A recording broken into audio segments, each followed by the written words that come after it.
Hey guys, welcome back to the shop and to part 2 of building the weapons that I built on Forged in Fire. We are making a Fairbairn Sykes World War II combat era dagger, and we're making it out of Damascus steel. In the first episode, we got our billet forged out, and it is time to cut and stack that, reforge weld it, get some layers, and then figure out what kind of cool pattern we're gonna do with it.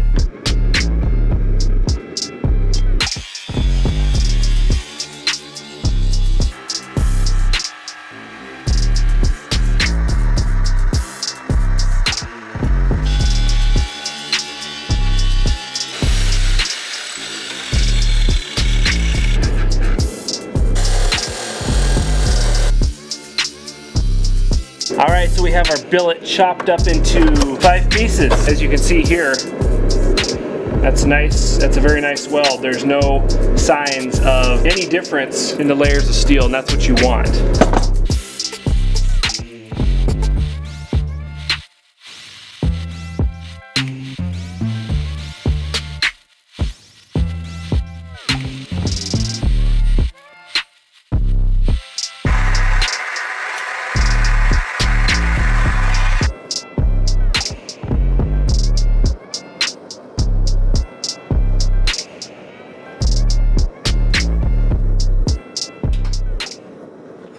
Hey, it would appear my hat's falling apart. Anyway, we have our billet chopped up, restacked, reattached together, back in the forge for the second weld. Alright, I'm gonna pack it.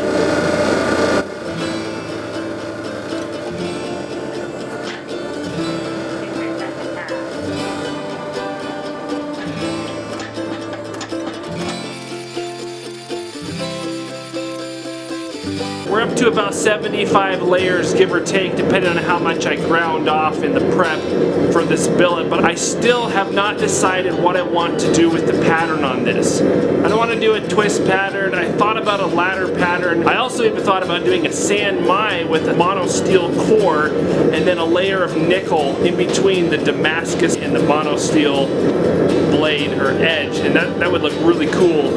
And I'm gonna have to do that someday, but I think what I'm gonna do on this one is something I've never done before, which is some Mosaic Damascus. Okay, so this is a pretty simple pattern, and I did not come up with it. It's been around for a long time. I don't know who came up with it, but a lot of people do it.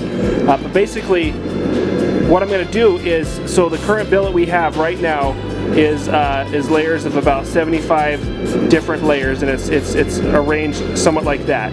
So I'm going to go ahead and forge the corners and create a new square, which means that the layers are going to be arranged diagonally to the block. But they're going to look a little more squashed and wavy like that just because of the forging process. So I'm going to draw that out to probably, I don't know, an inch, something like that. Yeah, probably an inch square. And then we're going to cut it up into pieces, 4 different pieces, forge weld those together, and depending on how we orient them, we're not going to orient them like this, we're going to orient them more like this so that we have a pattern, something like that. And then once we have that welded up, we have a bar of steel with this pattern on it. We can then cut slices out of it and literally unfold it.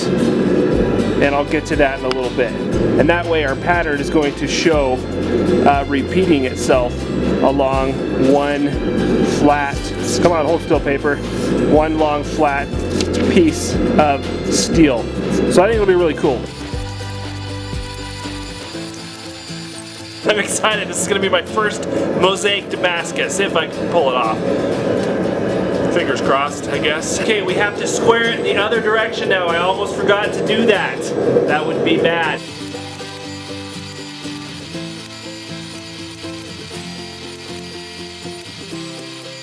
I don't know, guys, I was forging that down square, and right at the handle end, it looked like the layers were kind of slipping past each other for like the first inch or so. It always makes me really nervous when I do that, because a lot of times it looks like they are, but they're not. It could be in this case. I had a little pocket right there on that first layer, piece of the billet that I couldn't get quite ground out. So I figured there'd be like half an inch or so of the weld that was no good right there. But hopefully it's not any more than that. If we lose an inch of the end there, it is what it is, so not a big deal. Yeah, you can see there, this was the opposite, the handle end of the billet, and you can see a couple spots there where the weld did not stick. I'm not too worried about that though. It's not very, it doesn't go very far.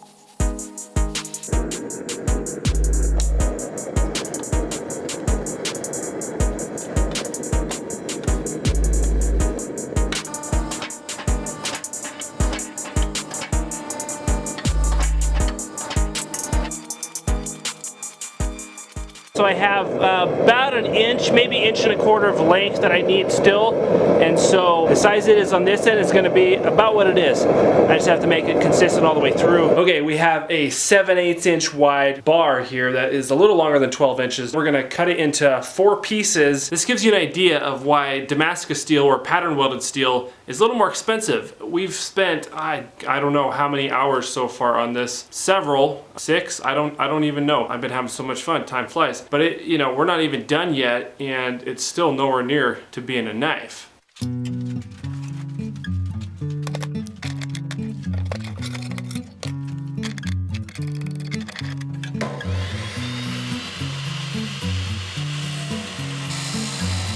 Okay, this is exciting. Have I said that yet? I don't know if I said that yet. I've never made Mosaic Damascus before, and quite honestly, I did not know I was going to be doing it when I started this project, but that's the beauty of these kinds of things. So we have 3 chunks of our billet. 3, yeah. That's 4 people. That's 4 chunks. So we have 4 chunks of our billet that are about 3 inches long, and the next thing we need to do is dip them in ferric chloride for a second to see which direction the layers are running so that we can build our billet from here and have our pattern going the way we want it. Okay, as if this hasn't been fun enough already, it's about to get funner, more fun. Just gonna go ahead and dip these down in the ferric chloride for just a second. Look at that. There you can kind of see it now. There you go. That's pretty cool looking. So we have 4 of these and we have to put them all together. That's better lighting. You can see that. Yeah, you can see that a lot better. So I grab all 4 of these and we're going to assemble our pattern and figure out how we want this to look.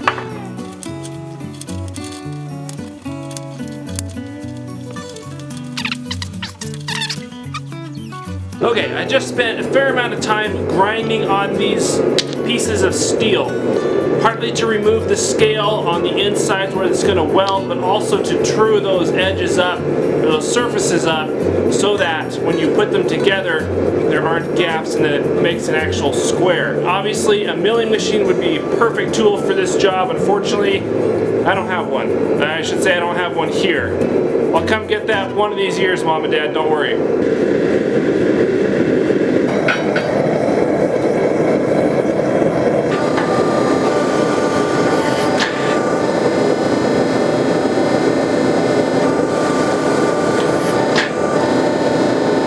That did not go well at all. I had some beads on the outside of my billet and I went to kind of pack it and it did nothing but just literally squished the whole thing apart.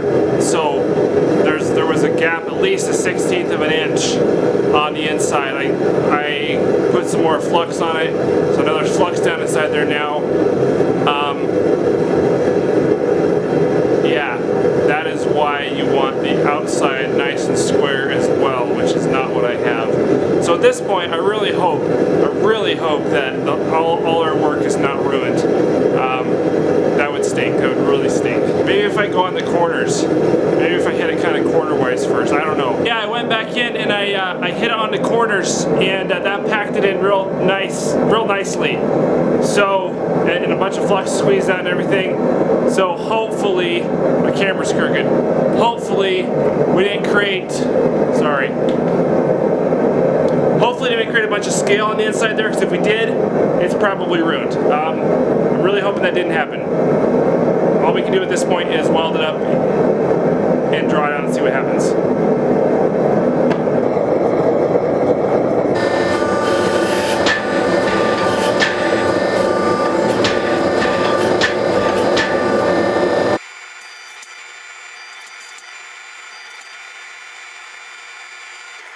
know if that worked. I came and hit the corners again. I probably should have just hit it flat at that point to try to set the weld.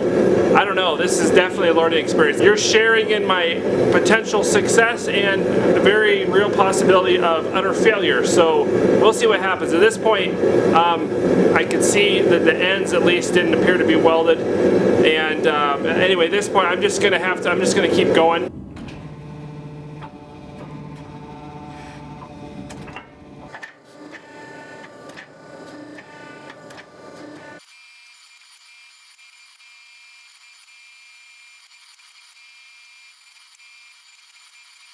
Alright guys, there you have it. Progress. To what end, I am not sure. There's definitely a gap here at the end that did not close up in the weld. I am just hoping against hope that that's not occurring inside the billet. If this only goes, you know, 1/4 inch, even 1/2 inch, get rid of it, and have a good piece of steel. I really hope that's what happened. I don't know. I just don't know. Anyway, I appreciate you guys being here and coming along on this adventure. Don't forget to subscribe, hit the notifications button. As always, thanks for watching and have a great day.